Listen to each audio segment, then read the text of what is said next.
l'impression qu'il y a comme de l'inquiétude dans Oui, les oui, journaux. les journaux, effectivement, ne sont pas très rassurés ce matin, d'abord à propos de l'économie. Ceux qui attendent l'industrie française en 2019 nous disent en couverture Les Échos, c'est une guerre commerciale, un ralentissement de la croissance et un Brexit imprévisible. Je cite alors, certes, Les Échos prévoient que le virage de la voiture électrique et celui de l'agriculture bio vont enfin s'amorcer. Cependant, le journal attire notre attention sur l'endettement record et généralisé de l'économie mondiale parce que jamais nous n'avons été aussi endettés depuis les années 50. En moyenne, entre la dette du pays et celle des ménages, chaque habitant du monde est endetté à hauteur de plus de 80 000 euros. Par ailleurs, vous le savez, le livret A ne rapporte plus grand-chose et les salaires des Français semblent plus que jamais bloqués, estime La Croix en couverture, journal qui remarque que les gilets jaunes ont adressé leurs revendications salariales à l'État et non pas aux entreprises. Preuve que les citoyens, selon La Croix, ont conscience de la fragilité des entreprises françaises. Dans presque tous les pays occidentaux, de toute façon, les salaires sont à la peine depuis une bonne dizaine d'années. Je cite même dans ceux dont l'économie va bien, comme les USA ou l'Allemagne. Le journal y voit un effet de la mondialisation parce que la concurrence mondiale tire les salaires forcément vers le bas. Et, pardon, mais les mauvaises nouvelles ne sont pas terminées. Le Figaro nous annonce en effet que les péages autoroutiers risquent encore d'augmenter. Il y aura peut-être 1,8% d'augmentation au 1er février, alors même que les sociétés autoroutières font déjà d'importants bénéfices, écrit le Figaro. Les contrats de privatisation des autoroutes sont tellement bien ficelés, je cite, que l'État n'a pas le droit d'empêcher ces augmentations, tout au plus de les reporter. Et déjà, une portion de l'A86 en région parisienne aurait augmenté de 6%.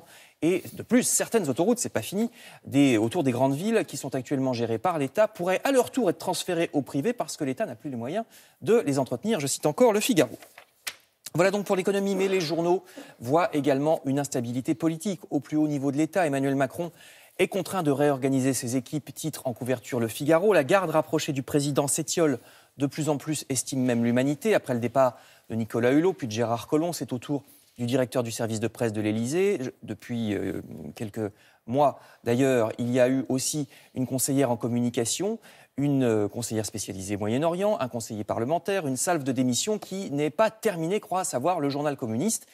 En politique toujours, mais politique internationale cette fois, vous lirez dans Libération qu'en République démocratique du Congo, la proclamation des résultats de la présidentielle n'a toujours pas eu lieu et l'accès à certains médias a même été coupé par le pouvoir. La radio française RFI, très écoutée en Afrique, a été censurée et sa correspondante à Kinshasa s'est vue retirer son accréditation, article dans Libé. Mais le plus grand sujet international dans les journaux ce matin, c'est non pas l'Afrique, mais la Chine.